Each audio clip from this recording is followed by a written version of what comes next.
At this point, we would like to break away from this week's business issues to give way to our segment Embassy Row, where we feature the distinguished members of the Diplomatic Corps.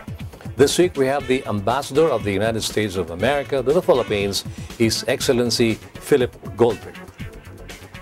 Good evening, Ambassador Goldberg, and thank you very much for guesting in Business and Leisure, and welcome to the show. Good evening. Magandang gabi.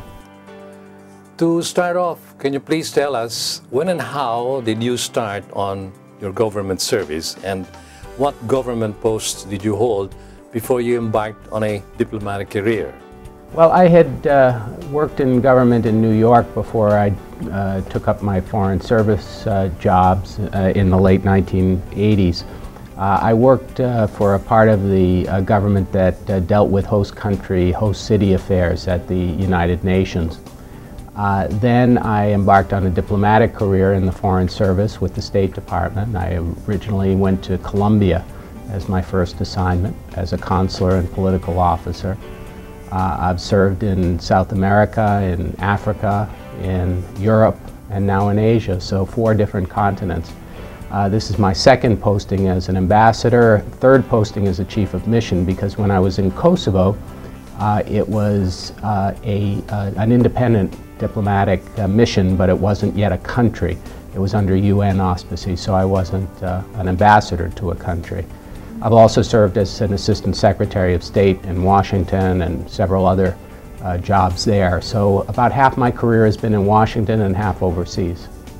So as you embarked on your diplomatic career in 2011, you first served in Kosovo and Chile. Well, actually, that's when in the upper ranks of the Foreign Service. No, I started in the late 1980s. So I've been doing this quite a while. I'm older than I look.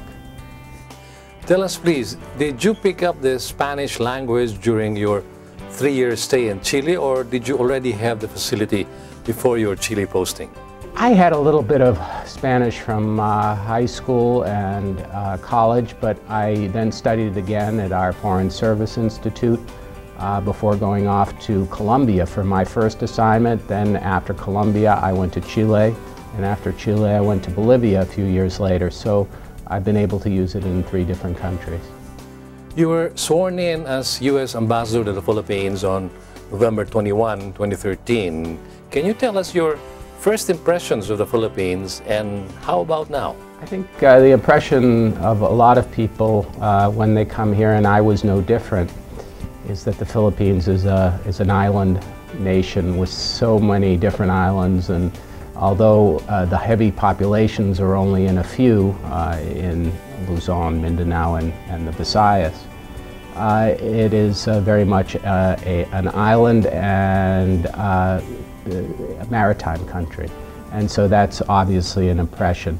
But there's a bit of geographic diversity too. I've spent a lot of time in Baguio because we have a summer residence there that dates back to the early days of the American presence in the Philippines, and so the weather is different there, the climate, the views and all of the beauty of it is much different than the tropical part of the Philippines.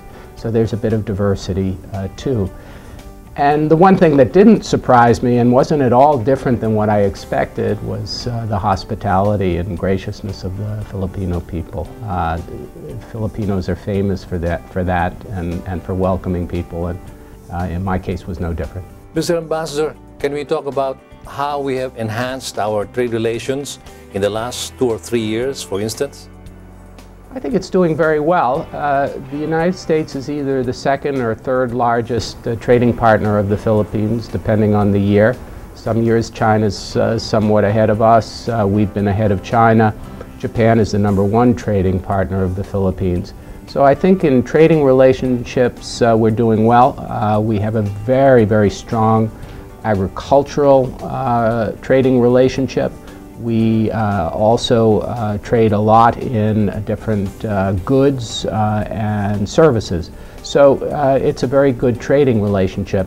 But I think there's something else that's even more important when you think about it, which is the fixed investment that the United States companies have in the Philippines, because it's the largest investor in this country, the United States is.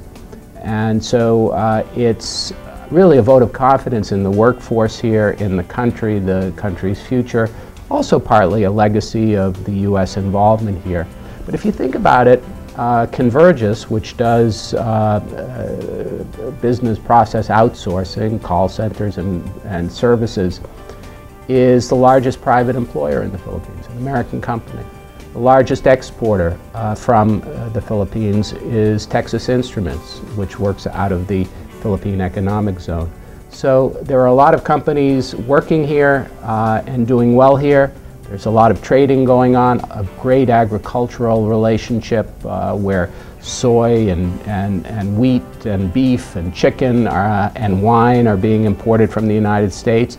We're the #1 market for the Philippines agricultural products, the palm oils and other kinds of oils that the Philippines exports.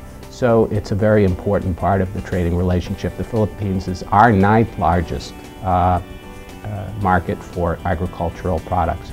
Thank you very much for that, Mr. Ambassador. Our next questions will center on possible exchange programs for education and sports before we touch on the present tourism picture for the U.S. and the Philippines. All that after we pause for a short break. We shall be back with the continuation of our interview with U.S. Ambassador to the Philippines, His Excellency Philip Goldberg, here on Business and Leisure. Meantime, we'll take a break.